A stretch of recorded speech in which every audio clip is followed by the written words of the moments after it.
Welcome to NASPA Tonight. I'm your host, Josh Greenway. This is the show where we talk about all things Scrabble. We're doing something a little bit different tonight. I have no guest. So this is something that I've wanted to try for a little while, where I just give you the headlines and the stories and stuff like that. But if you'd like to appear on NASPA Tonight as a guest, always get in touch with me. We'll figure out what the topic is and have you on the show. So I want to thank everybody for joining me here tonight. I'm going to be watching for comments. Considering I'm running solo tonight, any comments I'm going to be watching for and responding to. So any input you have would be extremely helpful. What we are talking about tonight is the Memorial Day tournaments that are coming up this Memorial Day long weekend. So we have tournaments coming up in Atlanta, Chicago, Montreal, and New York City. We have over 220 Scrabble players who will be competing in these events. They're all pretty much kind of 50 plus players, somewhere high 40s anyway. So it's going to be a very exciting weekend of Scrabble.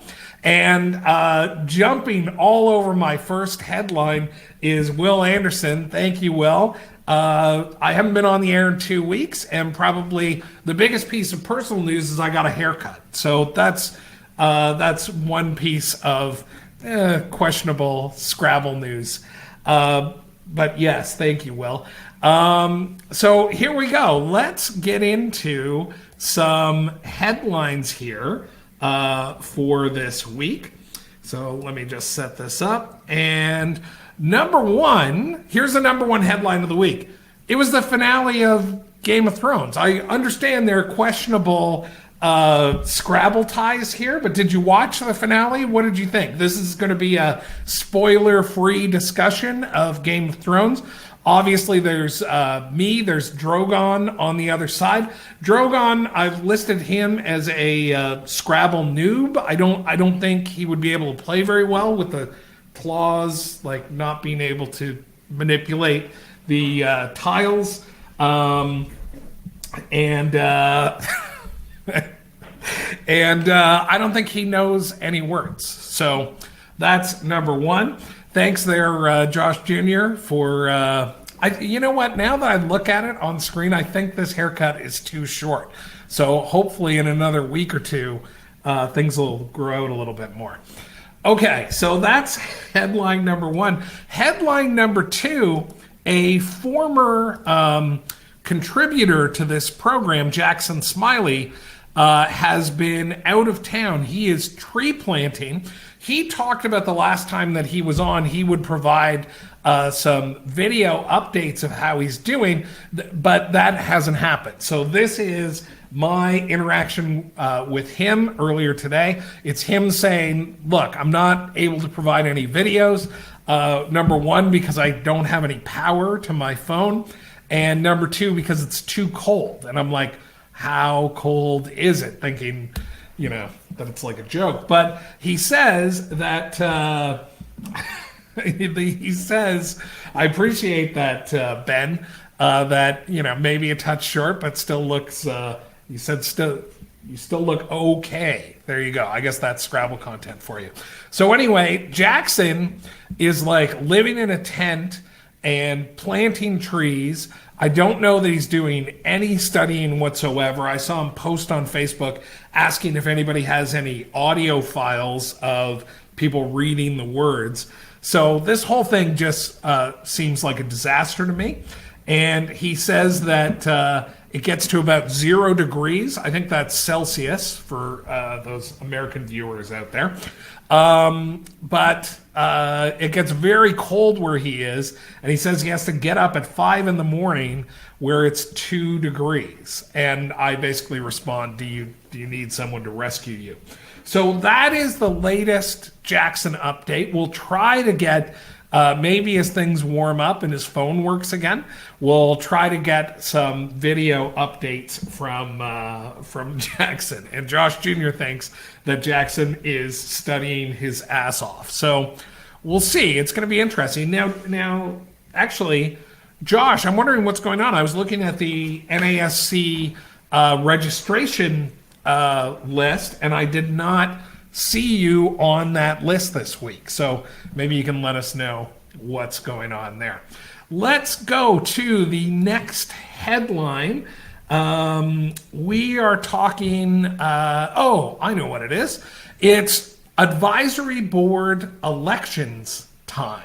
So this is the time of year where you get to vote for people who help run NASPA. So currently we only have one candidate listed. So the way this election works is every 2 years, a selection, 6 of the 12 seats on the advisory board are elected. So I am going to be running. I've served on the advisory board for 4 years. I'll now be facing my 3rd election. So I actually, after this show, I'll be writing my platform statement, and then my picture and statement will appear on this page. Here's what I want to say about this advisory board election stuff. And I've said this on the show many times. So number one, it's an excellent opportunity if you really believe that things in NASPA can be done better, or, I don't know the best way to say that. That's what I'll say. If you think things can be done better, the advisory board is an excellent platform because, number one, you meet on a super regular basis. You're on a conference call once a month, and on those conference calls are members of the executive board. So that includes Chris Cree and John Chu and Rich Baker. And by interacting with the executive committee, that's what it's called, executive committee members, you can build up a lot of trust. So personally, I've seen that happen where they've been willing to fund projects that I've helped push through. One of them would be the NASPA social media reps program, for example. So there's some funding for that project. Another project that I'm working on is a new, and this is going to sound like electioneering, but I'll give another example. So I'm working on a second NASPA website that would be specifically used as a landing page when we do kind of online or digital outreach, so we can do some advertising looking for new players, essentially. And this would be a site that would focus on pictures and videos and really what the experience is like playing in tournaments. And the idea of this site would be to try to convert people who find out about Tournament Scrabble into NASPA members and Tournament Scrabble players. So again, it's just another example of a project. And then I've been able to, through another committee called the Forward Energy Committee, bring on additional really talented people to work on a project like that. So if you have some time, if you have some drive to really give back to Scrabble, the advisory board is an excellent place to do it. There are lots of committees that could use your help. There's no question about that.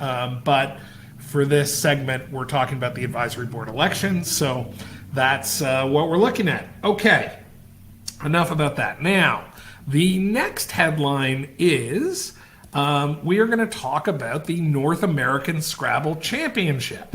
So we have entry fees going up in about 10 days from now. I believe the last time I looked at the current registration list, we were at 174 people, and I've certainly heard myself some rumblings that, we're headed towards a, really small NASC attendance. We're going to see that May 31st deadline is a really big date. And in past years, this particular deadline, because the price goes up by $50, is really a litmus test to see how many people are signing up. So we are currently, and I was actually a little bit shocked to hear this. I figured we'd be trailing behind previous years. But if we look at Reno 2015, which ended up with about 350 players, which was low for an NASC, given that, we are actually tracking ahead of where we were on this date in 2015. So if the NASC is something you're considering or thinking about, or definitely not going, well, throw that into the comments. I'd appreciate seeing kind of where you're at with that. I actually can't wait. I picked this picture to show Reno. You may have seen in the a little bit of I threw out a promo that showed skylines of the different cities that are hosting tournaments for Memorial Day weekend. So this is sort of similar, but what I love about this picture is the mountains that you can see in the background. And Joey says, is that a litmus test? I don't know what you're referring to there. What I meant was May 31st that's the proving ground. We'll see how many people sign up by the 31st. And Shelley doesn't seem to be a fan of Reno, although I got to tell you, I've only been to Reno once. I know that there have been people who have gone 2 or 3 times or even more for different types of Scrabble events in Reno. I personally really enjoyed my time in Reno. And speaking of Joey Krafchick, the two of us drove from Reno to Vegas after the last NASC in 2015, and I gotta tell you, it was pretty amazing driving through those mountains, the climate, all that stuff. I really find it interesting, so I'm looking forward to go. Will Anderson says he's cutting short a family Aruba vacation to attend, so that's fantastic. Ben Witt says, I've always wanted to go to Reno, but because of the ACC Open held there every February/March, LOL. Jason Ubica is going, got to keep the streak going every single year since 2004. I realize I haven't been on screen for a while, so let's fix that. So Jason Ubica going, and Noah Slatkoff as well going. I saw him signed up for Collins. So that's what's coming up. I would keep your eye on what that number is going to be between now and May 31st. So we found a few people that are getting ready. I like that Shelley and Jason are watching on 2 different NASPA pages and throwing comments back and forth. That's a lot of fun. Okay. And Ben says the ACC is the American Cribbage Congress. Jason Ubica talks about Lake Tahoe as being a nice spot. Hi to Roger, who just joined, and to Margot as well. Okay, so that is the NASC portion of the show. Let's move on to the main event this week. I want to talk about the following tournaments. Let's get this all set up here. Okay, here we go. Aren't these cool graphics? I love skyline graphics. So these I shamelessly ripped these from Google Images, which is, I should be providing accreditation. I'm not. I edited them and then added the city names. But here's the deal. As I said off the top of the show, it's Memorial Day weekend coming up in 3 of these cities. In Montreal, it's just another weekend. So we've got lots of Scrabble players playing this weekend. So we're going to take a look at these tournaments and kind of do a little bit of comparing and contrasting, for lack of a better term. So the first tournament that we're going to talk about is Atlanta. So let's see. How do I want to do this? I think we'll look at it this way. So here comes Atlanta. So a few stats for you. Number one, it plays all Memorial Day weekend. It's a 19-game tournament. It's a $100 for Div 1, $90 for Div 2. 63 players signed up. No Collins division offered. I don't know where people are on that, but it's 100% NWL sign up. And see you, Shelley. Then we've got it's being held at a hotel, Holiday Inn and Suites, and you're looking at right about $5 a game in terms of signing up for that one. It's being run by Cynthia Seals, and the top players who are playing, these are all NWL players. We've got David Gibson and Avery Mojica. That's going to be an interesting matchup to watch, but also probably dark horses. We've got Eric and the Caymans. They're in kind of the 3 to 5 spots. So that's what's going on in Atlanta. I would love to go to Atlanta for a tournament. I have not been to Atlanta yet. I've got definitely friends in that area. So I really want to get down there one of these days for a tournament. So maybe it'll be this one in future years. So let's move on from Atlanta to... we'll go to the Windy City. So this is Chicago. This event is called the Arden Cup.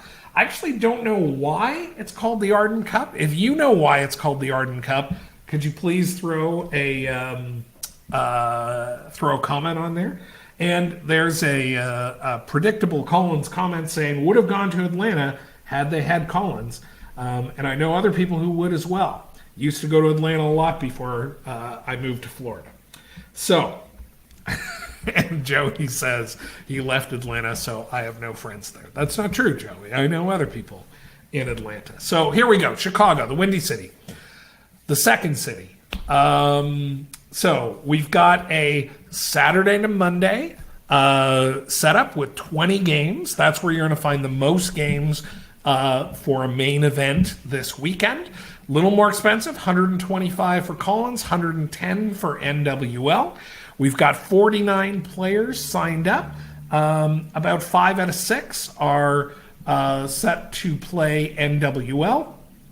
And the cost per game, a little bit higher here at $6.25 and $5.50. We've got 3 directors for this event. We've got Marty Gabriel and Chris Light and Liz Berman. Liz, I don't know who Liz is, so I would like to find out. In terms of players for this event, we've got at the top of Collins, we've got Dave Koenig and Chris Lipe. Chris Lipe obviously taking on an organizing role, but also playing. We're going to see kind of what happens there. Over in NWL, we have the Renkies. So how awesome is that? If you do not know the Renkies, they are identical twins. They're both very, very good at Scrabble. You can see how close they are in Scrabble rating. So that's going to be interesting. And Rashid will be looking to kind of get in from the outside at the top of that Collins division, trailing by about 100 rating points. So this, again, just like Atlanta, I would really like to visit Chicago. What do people think of? What do people think of Chicago? Have you been to Chicago before? Jason Ubika is saying he believes that it's a memorial tournament for Richard Den, which morphs into Arden. So that's interesting. And then he throws in that it's kind of like how Hodor got his name in Game of Thrones. That's close to a spoiler, but that's at least a couple of seasons ago. Okay. So that's what's going on in Arden Cup. I actually almost went to Chicago as part of the aforementioned social media reps program. That was the city that I was really targeting to go provide social coverage for. But it's, listen, we've got a budget in place for social media reps, but it's not unlimited. So flight to Chicago, staying in a hotel, I definitely would have been out of pocket a couple of $100 to go work my behind off, providing social coverage in Chicago. And the math just didn't sort of add up. So that is why I am not doing that. And Julie Bogle throws out there for Chicago. Kudos to Bob Den for running Arden Cup. He was awesome. So I don't know Bob's background, but I would love to learn about that. Like I said, I would love to go to Chicago. Okay, let's move to our next weekend tournament.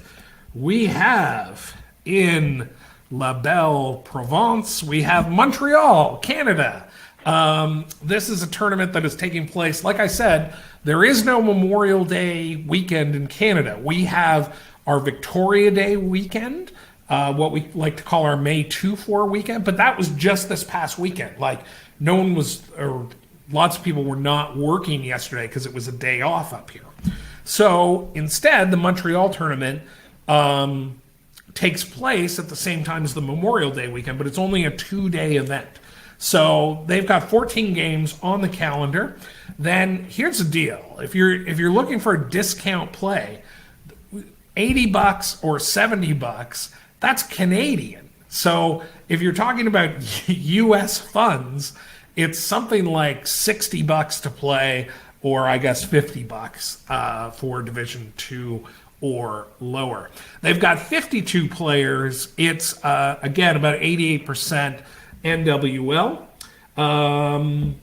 Oh, there we go. And Josh Sokol from Quebec, or who lives in Quebec, says it's also a holiday in Quebec this past weekend. The Fête de Patriots. I'm probably not saying that right. So that is that's Montreal.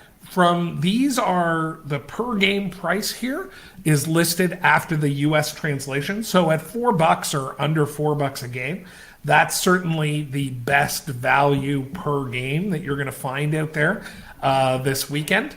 The directors have been running this event for a long time, and that's Bernie Gottlieb and Sari Karanovsky. And we've got some players playing here. We've got Mac Meller and Josh Sokol, who's joining us here live, and Jason Lee and Michael Fagan, all who are going to be battling it out for NWL. Josh, who's going to win this weekend? You want to give us a prediction? Are you going to say yourself or Mac? All right, we'll see if he comments. And then we've got a Collins division that is headlined by Bradley Whitmarsh. I've been to the Montreal tournament, I think, twice. I am still considering maybe going and playing. I was thinking about social coverage. I don't know. So at this point, I'm not exactly sure what's happening. I'm also considering saying to NASPA, hey, what if I stayed home and talked with representatives, or buddies, essentially, at all 4 of these tournaments, got them to take some pictures, pass along some information, and cook up a bunch of social posts that covers all 4 over the course of the weekend. So thinking about that. All right, Josh Sokol predicts Jason Lee as the winner of Montreal. Very nice.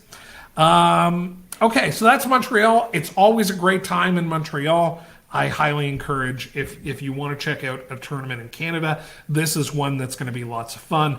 Also, of course, we've got Niagara Falls coming up in a couple of weeks, so that's always a great time as well. Okay, let's move on to our 4th tournament for this week, and that is going to be New York City. So we've got a 2-day event, 16 games. This is the kind of schedule that I like, that doesn't shorten the second day, but goes full tilt, 8 games each day. This is the highest price point of the weekend. It's New York City. Costs are higher, all that kind of stuff, but $140 no matter what you're playing. They've got some pretty good Collins representation because with 61 players, they're under 3/4 NWL. So if I'm doing the math right, that's probably 15 or so Collins players.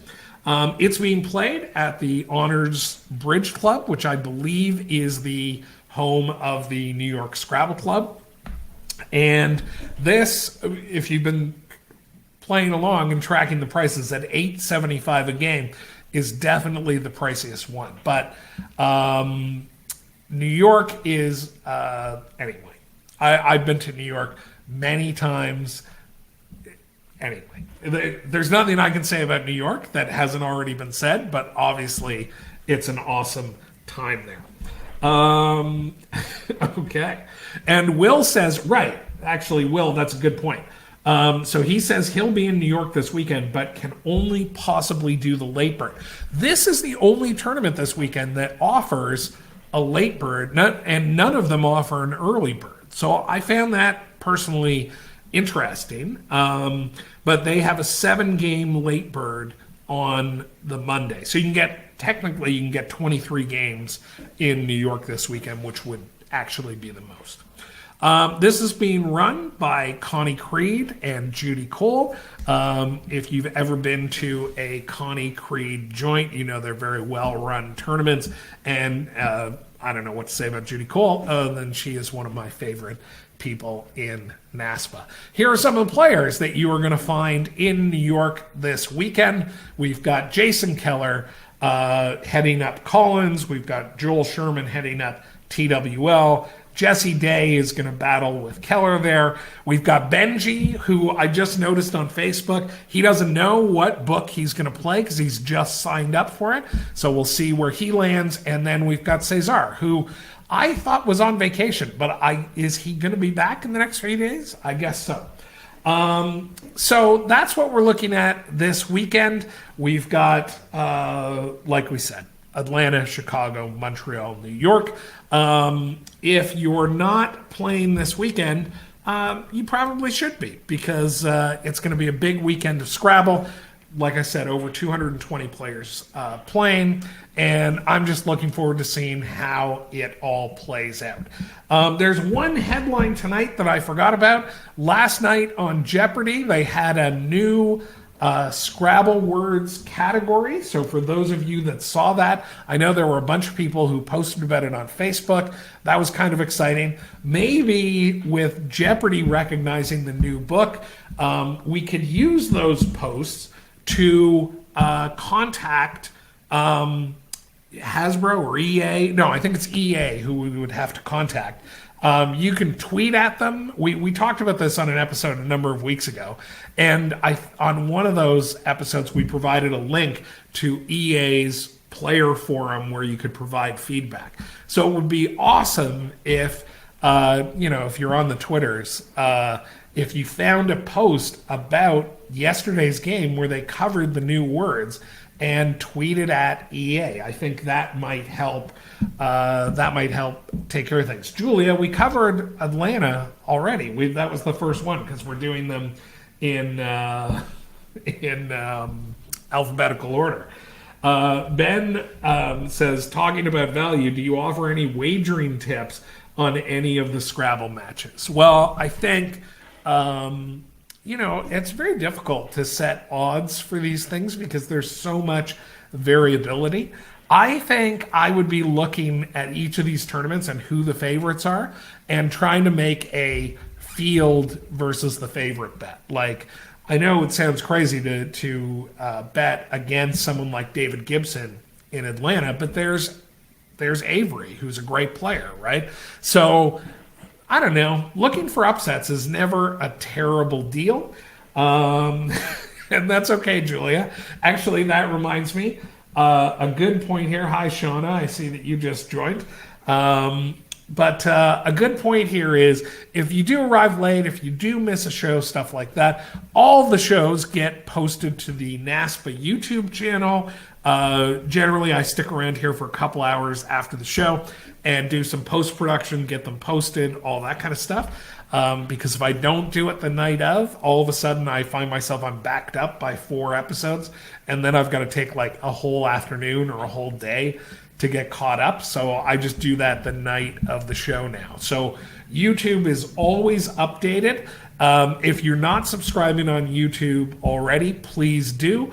The next kind of project for NASPA YouTube is me going to be posting tons of our player profiles. We've built a really nice library of player profiles, and only a few of them exist on the YouTube page. So I want to get 20, 30 player profiles up on that page soon. I'm not sure when, but that's going to be coming up soon. So if you ever watch YouTube, search in the bar up top, NASPA Scrabble.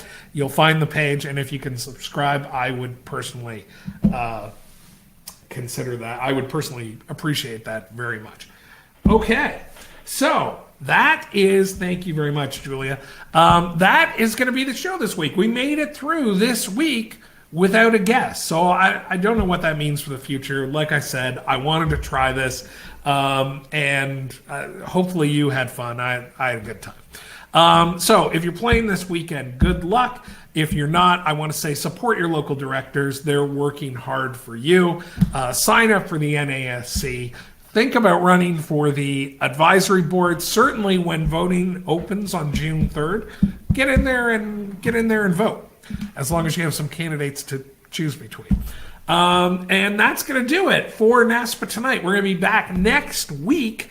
I believe my guest is going to be Josh Sokol, who's been watching tonight, and we're going to be trying something even a little more different. So I don't want to reveal too much, but next week is going to be a fun show for sure. And thanks very much for watching, and we'll see you very soon. All right. Good night, everybody. Bye-bye.